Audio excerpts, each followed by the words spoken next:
Ministry of Transport, Mass Rapid Transit Authority of Thailand, GBSC Consulting Firms, CH.KARNCHANG Public Company Limited presents the MRT Green Line Southbound Extension Project, bearing Samutprakarn section. The MRT Southbound Green Line, bearing Samutprakarn, is extended from the BTS Sukhumvit line, Mochit bearing. Entirely built on elevated structure, the southbound Green Line has a total of 9 stations. The southbound Green Line continues from the end of BTS Sukhumvit bearing line and runs along Sukhumvit Road Central Reservation, past Samrong Canal. The Green Line Extension Project's first station is E15, Samrong Station, which lies between Samrong Bridge and Parak intersection. In the future, this station can be connected to the Yellow Line. The Green Line then continues past Parak and Pujao Samingprai intersections.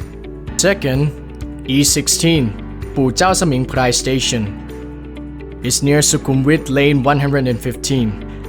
At the southern outer ring of road interchange, the line deviates west away from the central reservation and crosses the interchange opposite Erawan Museum before rejoining the central reservation.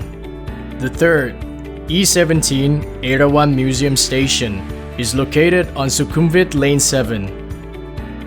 The fourth, E18 Naval Academy Station, is in front of the Naval Academy.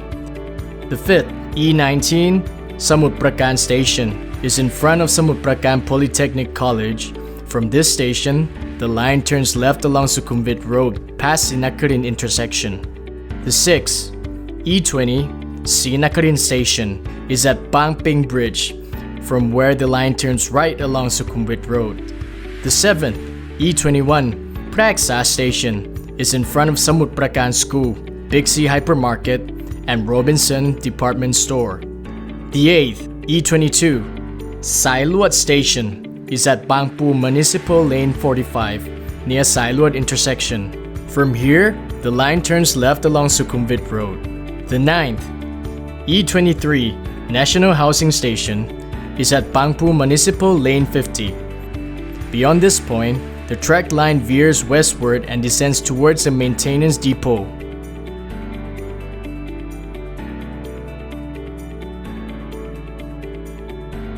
The construction agreement consisted of 3 contracts. Contract 1, Civil Contract. The civil contract covered the construction of the elevated rail tracks, platforms, and other in-station facilities, maintenance depot, control and operation center, and a 700-unit car park building for passengers. Construction began in February 2012 and was due to be completed in November 2016. Contractor, CH.KARNCHANG Public Company Limited. Contract 2, TRACKWORK Contract. This contract covered the designing, purchasing, installing, and testing of tracks on elevated structure, viaduct, tracks on elevated depot platform consisting of test tracks, stabling tracks, level crossings, and inspection tracks, turnouts and crossovers, buffer stops, conductor rail system.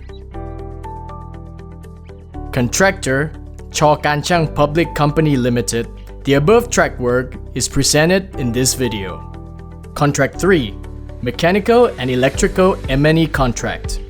The Mass Rapid Transit Authority of Thailand signed a contract entrusting the Bangkok Metropolitan Administration with the responsibility to install the traffic signaling, controlling, and electrical systems, the supplying of carriages, and the concession process to ensure maximum convenience and uninterrupted services for passengers.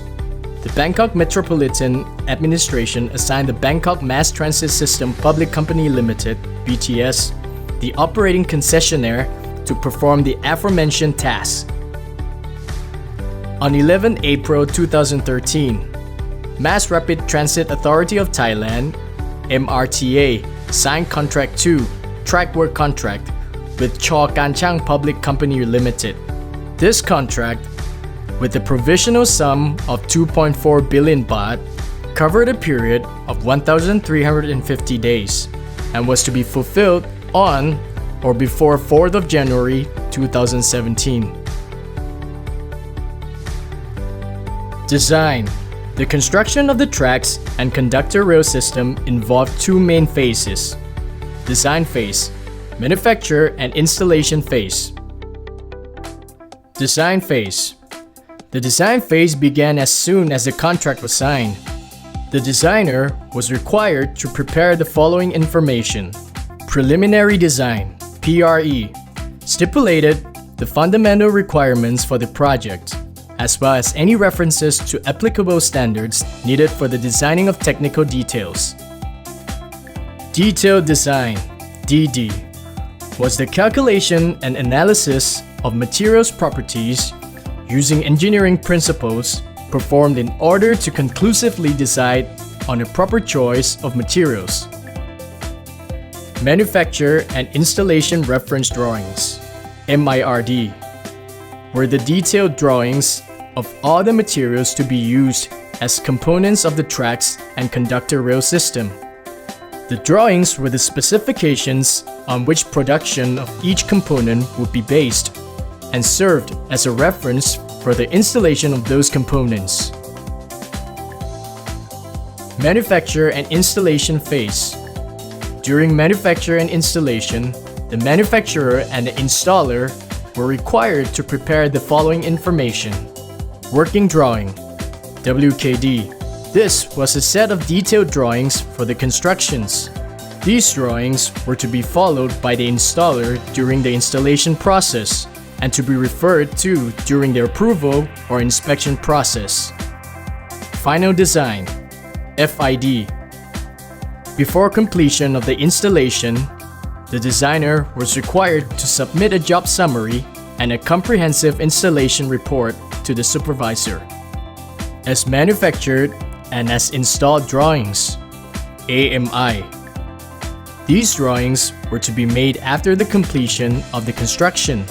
The drawings featured the structures as actually manufactured and installed, which might differ from the original design, as could have been caused by limitations at the actual manufacture or installation site. Specifications. Main components of the track work. Running rails. The running rails, which must conform to the EN standard, shall be of the size UIC 60 with a weight of 60 kilograms per meter and a length of 25 meters per beam. The running rails are divided into two types: standard rails, or grade R260 soft head rail, shall be installed in each straight section of the line and inside the maintenance depot. Head hardened rails, or grade R350 HT rail, shall be installed in each slope, curve with the radius of curvature of no more than 400 meters, railroad switch, turnout, and station area. The railhead shall have a minimum hardness of 350 HBW and a minimum tensile strength of 1,175 neutron per millimeter square. Rail joints. Rail joints are divided into two types. Rail welding. The rails of the main tracks in every railway, switch, and in the maintenance depot shall be welded into one piece. The main track rails shall be welded using the flash butt technique. In a railway switch and the maintenance depot, where limited space rules out the use of flash butt welding instruments, the rails shall be welded using aluminothermy. However, if space permits, either flash butt welding or aluminothermic welding may be used to weld the rails in the maintenance depot. Insulated rail joints, IRJ. Insulated rail joints shall be installed on the rails inside the maintenance depot. The installation positions shall be compatible with the signaling and electrical systems. For this project, 6-bolt insulated rail joints shall be used. Check rails. In every curve with a radius of curvature of less than 200 meters, check rails shall be installed to prevent risk of derailments. The check rails shall be of the type UIC33C1 and shall be installed along the entire curve in each railway switch and at each crossing. Rail fasteners. The qualifications and life of every rail fastening component shall conform to the specifications. The required qualifications of each component are stated below. Embedded elements. Each embedded element must safely distribute the weight of the load pressing down on the base plate. Elastic rail pads. Each elastic rail pad must be electrically insulated and installed between the rails and the base plate to reduce vibration. Non-elastic pads. Each non-elastic pad must be made of high-density polyethylene (HDPE) material, electrically insulated and capable of efficiently distributing weight from the rails to other components in the foundation. Insulators. Each insulator of the rail fastening system must be installed between the edges of the rail base and the spring clips. Spring clips. Each spring clip must be made of hardened elastic steel and capable of efficiently withstanding a load pressed down on its head. Each spring clip must undergo 3 million cycles of load testing, with the load released at the height of 2 millimeters, after which its weight-bearing capacity must not decrease by more than 10%. This project utilizes two types of rail fasteners: the 2-bolt type for straight sections and the 4-bolt type for the curved sections. The components of the rail fasteners consist of the following: dowels, concrete embedded components, intermediate plastic pads, rubber base plate pads, steel base plates, eccentric bushes, coil springs, collar washers, nylock nuts, rail pads, insulators, and spring clips. Concrete sleepers. The concrete sleepers must be of the track slab monoblock concrete sleeper type. Each sleeper must be designed to be capable of bearing up to 16.5 tons of each passenger carriage axle weight at 80 km per hour. All the sleepers with embedded rail fastening elements must be factory manufactured.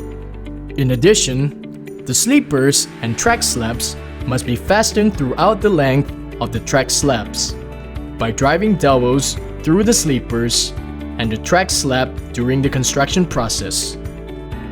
Turnouts, railroad switches, and crossovers. A turnouts or railroad switches function is to guide a train from one track to another when necessary. A turnout must be installed on a sleeper embedded in a track slab to ensure increased control and precision during installation and enhance quality during operation. Turnouts and crossovers consist of the following components: switch blades, switch rails. Switch blades are movable and tapering rails that direct the train into the desired track. Crossings. A crossing, a place where two sets of tracks intersect, consists of both turnouts and crossovers. A crossing, which must withstand continual impact and vibration from trains, shall be made of manganese of superior durability.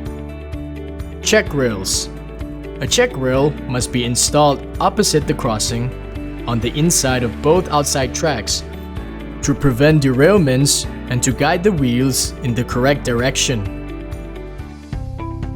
Buffer stops and wheel stops. A buffer stop shall be installed at the end of each railroad to prevent a train from overshooting. When a train hits a buffer stop, it comes to a halt without derailing. This project requires that buffer stops and wheel stops to be installed in the following areas. 1. 2 friction element buffer stops. Type 8ZEB/2 to be installed at each end of the test track. 2. 5 friction element buffer stops. Type 6 ZEB/1 to be installed at the terminals and pocket tracks. And 3. 7 wheel stops to be installed in the maintenance depot. Conductor rail system, known as the third rail. A conductor rail supplies electricity to power the train. This project utilizes the bottom contact type, which transmits electrical power through collector shoes. The main components are as follows. Conductor rail. The main material for a conductor rail is aluminum alloy, a good electricity conductor. The bottom contact material is stainless steel, which has greater wear and heat resistance. In general, each conductor rail beam is 15 meters in length. Protective cover. A protective cover is an electrically insulated material used to cover the conductor rail to keep it clean and prevent electrical short circuits. A protective cover must be made of UPVC, a long life and increased sun and rain resistance. Conductor rail ramp. The end of the conductor rail shall be fastened to a conductor rail ramp, designed to press and retain each collector shoe in the prescribed position. 2 types of conductor rail ramps are used. High-speed ramps shall be installed in the main section of the tracks and shall have a sloping ratio of 1:50. Low-speed ramps shall be installed in the maintenance depot and shall have a sloping ratio of 1:30. Conductor rail supports. Each conductor rail support must be capable of withstanding impact caused by the train's movement, acceleration, and braking. It must also be capable of bearing the weight of the conductor rails and related apparatuses. Each conductor rail support must be electrically insulated before being fastened to the ground or a concrete slab to prevent electrical current leakage and induction. Insulator assembly. To increase safety and prevent electric current leakage and induction, an electrical insulator must be installed between a conductor rail and a conductor rail support. Each insulator must be made of high-quality insulating material. Splice joints. In general, each conductor rail is 15 meters in length. The rails are to be joined with fish blades on both sides and fastened with hot bolts.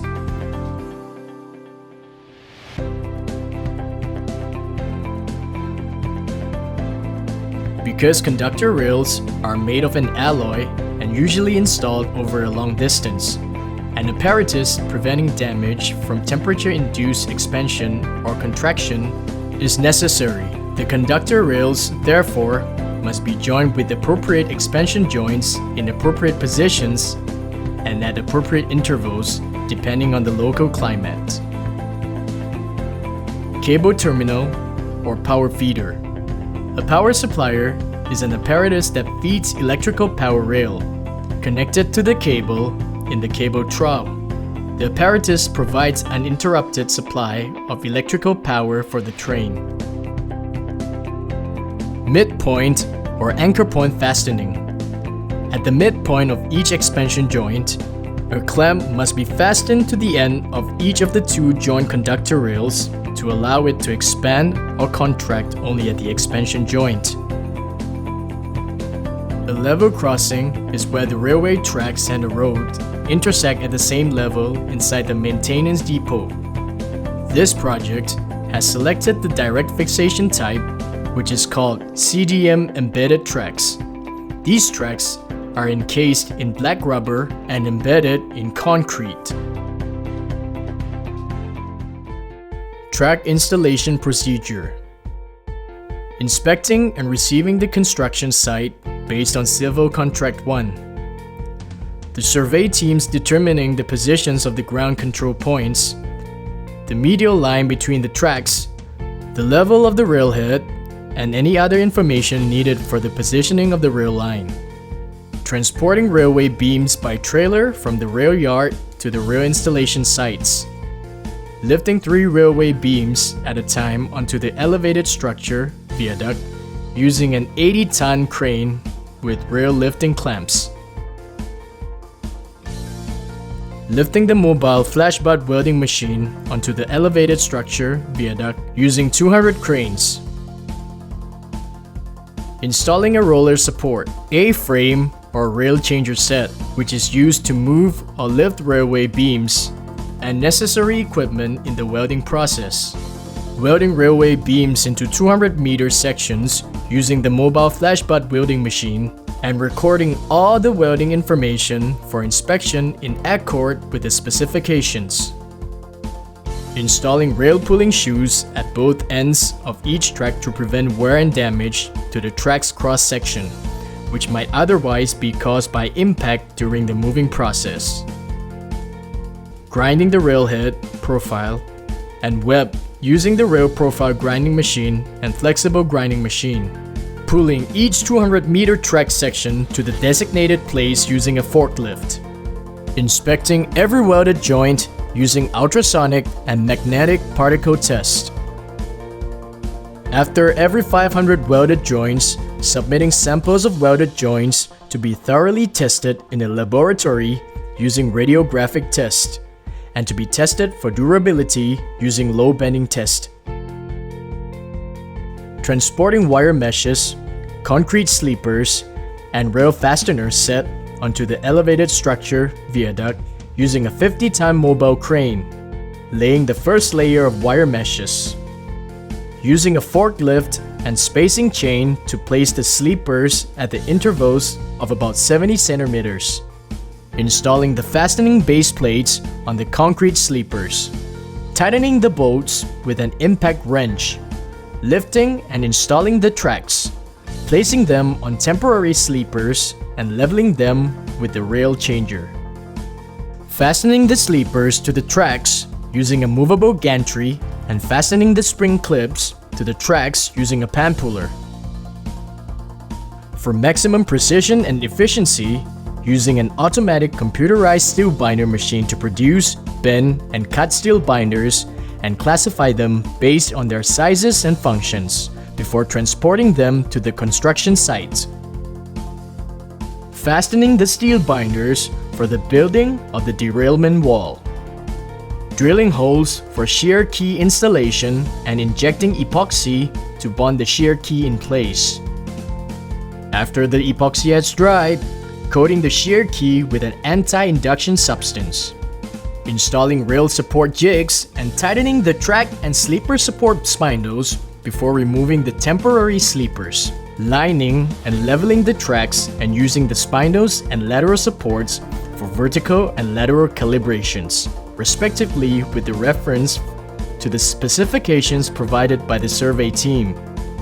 Performing precision checks on the following using the track gauge devices. Track gauge of 1.435 meters, can value in accord with the design, and straight section track gauge of 1.435 meters, and can value of 0. Placing concrete coverings at appropriate intervals, bending up the dowels in the concrete sleepers, attaching them to the concrete sleepers' longitudinal plates, and fastening them together with wires. Checking to ensure the steel binders for the derailment wall are fastened in accord with the working drawings, and installing and welding the stray current collector bar. Shutter boards for concrete work are designed for quick assembly, durability, and ease of use, each capable of containing the entire amount of concrete that needs to be placed. Each shutter board is equipped with plastic dowels with which to fasten the third rail support. The procedure of concrete work is as follows. Lifting the shutter boards onto the elevated structure viaduct using a 50-ton crane. Moving or distributing the shutter boards using lightweight trolleys. Drilling holes for lateral bracing support. Assembling and fastening the shutter boards. Cleaning the shutter boards and removing any residues using vacuum cleaners or high-pressure air compressor blowers. Covering the MRTA's logos on the sleepers with adhesive tape. to prevent them from being stained with cement drops or other waste during concrete work. Covering the joints of the shutter boards to prolong the shutter board's life, and the entire rail tracks with transparent plastic sheets, and covering all the rail fasteners with specially designed plywood boards to prevent them from being stained with cement drops during concrete placing. Pre-concrete placing inspection. Pre-concrete placing inspection shall be performed by the quality control personnel. The inspectors shall complete the inspection sheet before receiving concrete placing permission from the supervisor. The inspection tasks include the following: welded joints, completing the form ITPO3, flash butt welding record, aluminothermic welding record, weld joint and alignment check record. Turnouts. Every aspect of geometry and spacing bearer, completing the form ITPO4, geometry inspection and bearer spacing check and adjust record, and pre-concrete placing inspection, completing the form ITPO5, pre-concreting particulate check record, stray current corrosion control check record, stray current collector control continuity test record, sleeper spacing record, bracket for conductor rail record, line and level. Concrete placing. When each concrete mixer arrives, the concrete shall first be inspected through the following procedure: performing a slump test, recording the concrete's temperature, and collecting sample concrete coverings for a compressive strength test. Wetting the surface before placing the concrete to prevent the concrete's moisture from being absorbed. Using a mobile crane to lift concrete buckets, or using a concrete pump to move the concrete onto the elevated structure via duct.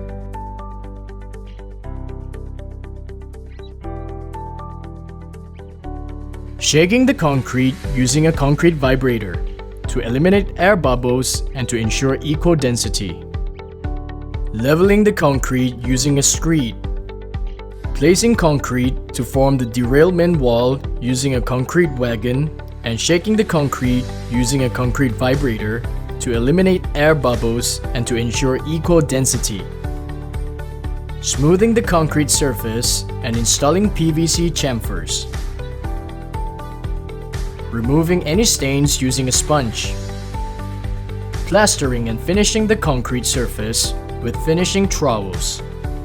When the concrete has begun to set, spraying the concrete with concrete curing substance to delay evaporation of moisture from the concrete and to maximize its development of strength. When the concrete strength is fully developed, removing the shutter boards and the spindles. Grinding and cleaning the surface with wire brushes.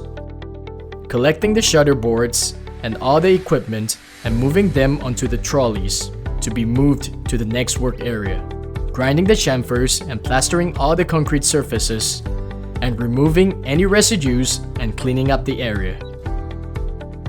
Turnout and crossing installation procedure. The installation of turnouts is similar to that of the normal rail tracks, but with thorough inspection of the switch blades added. After the switch blades have been installed, all the track sections shall be connected using the aluminothermic welding technique. Aluminothermic welding procedure. Grinding and cleaning the rail head profile, verifying the precision of the track line, setting the space, position, and track line in keeping with the rail welding requirements, assembling the molds, filling the gaps between the molds with luting paste, preheating UIC 60 rails for 6 minutes, assembling the one-shot crucible type welding powder bucket, starting a fire to heat the crucible, waiting for a chemical reaction, shearing the welded joints with a rail shearing machine, grinding the rail head using the rail profile grinding machine, grinding the rail foot and web with the rail flexible grinding machine, and cleaning and inspecting the welded joints based on the flash butt welding method. Procedure for installation of CDM embedded track type level crossing. Cleaning the installation area. Polishing the rail surface to remove rust and residues. Applying the CDM fixed glue and adhering the rubber encapsulation to the rail webs on both sides. Fastening with plastic straps. Lifting the rails into position with the rail changer. Fastening the rails with the support CDM jig at 3-meter intervals. Having the survey team adjust and verify the rail's position, and filling the level crossing area with concrete, leveling and finishing the concrete surface, and curing the concrete using a concrete curing substance. Buffer stop and wheel stop installation procedure. Designating the installation areas. Moving the buffer stops to the installation areas. Moving the buffer stops into position and fastening them with guide claws. Installing friction elements. Tightening the nuts and bolts using a torque wrench following the specifications below. Buffer stops. 250 Newton-made for each guide claw and 150 Newton-made for each friction element. Wheel stops. 150 Newton-made for each friction element and 160 Newton-made for each wheel stop. Insulated rail joint installation procedure. 1. Grinding to clean the rail head and sandblasting it. 2. Measuring and recording pre-installation electrical resistance. 3. Installing end posts and adjusting track spacing and line in keeping with the specifications. 4. Heating the railhead to 155 to 160 degrees Celsius for the bonding agent to be the most effective and checking the temperature with an infrared thermometer. 5. Spraying the primer on the rail web's contact surface. 6. Installing the adhesive insulator set, fish plates, and insulating bushes, and screwing in the bolts. 7. Measuring and recording post installation, electrical resistance. 8. Tightening the bolts with a torque wrench at 1300 Newton-made. And 9. Waiting for the bonding agent to set and sealing the gaps with liquid polyurethane. Conductor rail installation procedure. 1. Preparing and designating the installation areas based on the working drawings and fitting the dowels during the concrete placing step. 2. Fitting the bracket base to the concrete wall with an HDPE sheet inserted between the bracket base and the concrete wall to prevent electric current leakage. 3. Tightening the screw spikes with a torque wrench at 200 to 250 Newton-made. 4. Fitting the bracket support and tightening the bolt with a torque wrench at 80 Newton-made. 5. Installing the insulator assembly set. 6. Checking and correcting the position using the rail setting gauge and locking the bolts with a torque wrench at 80 Newton-made. 7. Transporting and lifting the ram elements into position and fitting them to the bracket base with jaws. 8. Transporting and lifting the 15-meter conductor rails using the conductor rail gantry crane and fastening the rails to the bracket base using jaws. 9.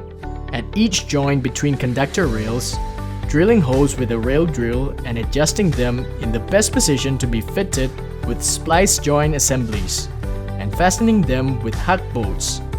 Also cleaning and greasing the contact surfaces of both the conductor rails and splice joint assemblies to prevent corrosion. 10. Installing the expansion joints whose internal structure contains the factory-installed insulated rail assembly. During installation, joint spacing must be set based on the conductor's rail temperature and the installation time. 11. Adjusting and correcting the installation position using the track gauge with a difference of no more than 5 mm from the required positions, both vertically and horizontally. 12. After achieving the correct position, installing a midpoint anchor rail in the middle of each expansion joint by drilling holes in the conductor rail in the positions indicated by the middle point anchor rail drill jig and fastening the anchor rail to the conductor rail with hug bolts. 13. Installing a cable feed connector by drilling holes in the conductor rail in the positions indicated by the middle point anchor rail drill jig and fastening the cable feed connector to the conductor rail with hug bolts.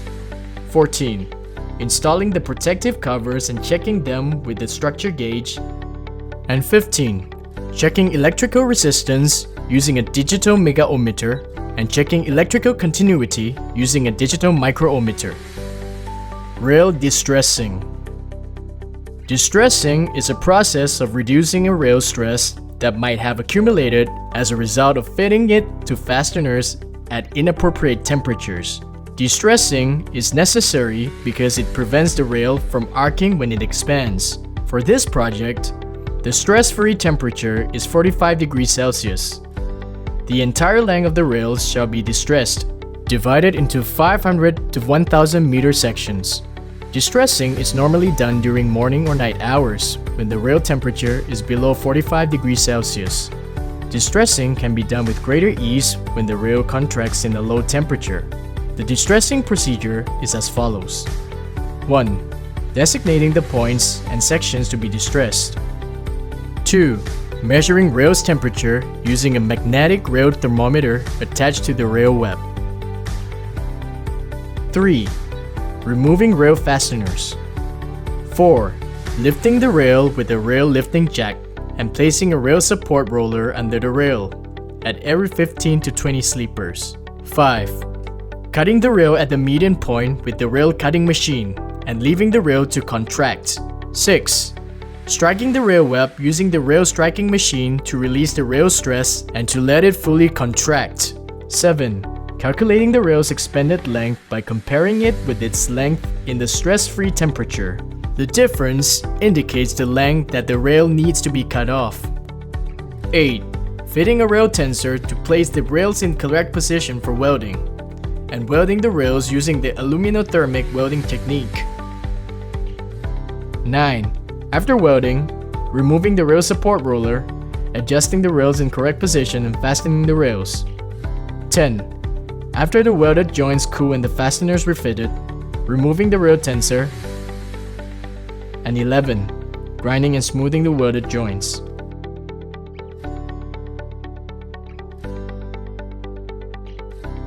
When rail installation has been completed, before handing over the work, all the rails under this project's responsibility must undergo rail head grinding and polishing. This step ensures that the surface that comes into contact with the train's wheels is shiny and even and smooth.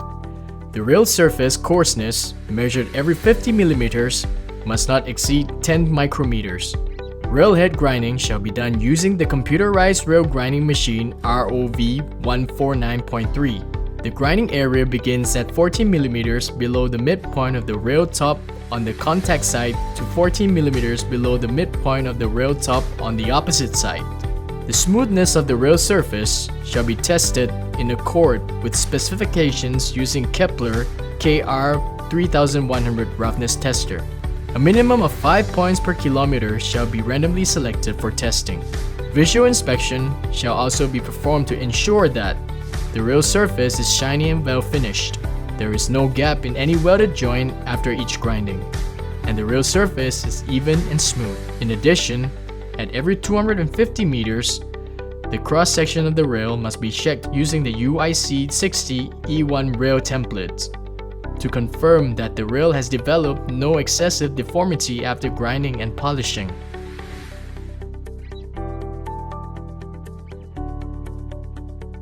The final rail installation process, which is to coincide with the mechanical and electrical component M&E contract, comprises the following. 1. Structure and clearance gauging. 2. Running rail inspection. The rail's general condition based on the installation standards. The railroad switches, turnouts. The rail's electric resistance. The structure's earth resistance. The rails and the structure's earth resistance. and the rail joins between the extension project's tracks and the BTS's tracks based on the TRACKWORK standards. 3. Conductor rail. Third rail inspection. The conductor rail's general condition based on the installation standards. The conductor rail's conductivity. Electric current isolation between the running rail and the conductor rail. And the condition and insulativity of the insulated rail joints. As the MRTA commissioned a high potential and high standard contractor to construct the southbound Green Line, Bering Samutprakarn, the construction was completed as scheduled. CH.KARNCHANG Public Company Limited, the contractor, paid close attention to every minutest detail and step during construction process. The work was of high quality and was so well managed that it was completed as scheduled. The personnel possessed both experience and expertise and were equipped with machinery of modern technology. The design and the selection of materials and instruments conformed to universal standards and contractual specifications, and every step of the work was transparent and inspectable. Concern about the staff's motorist and pedestrian safety was the company's priority. Negative environmental effects, whether noise, dust, or vibrations from the constructions, were kept to a minimum. During the construction, efficient traffic management ensured minimum negative effects on the inhabitants along with the track construction line. With all the above accomplishments, the construction of the southbound Green Line Bering Samutprakarn, as conditioned in Contract 2, was completed as scheduled and met the standard requirements. This line now serves as a convenient alternative mode of transport that efficiently reduces traffic congestions and travel time between Bangkok and Samutprakarn. Enhancing Thai entrepreneurs' long-term potential, this public transport system plays an essential part in attracting international investors and lifting people's standards of living.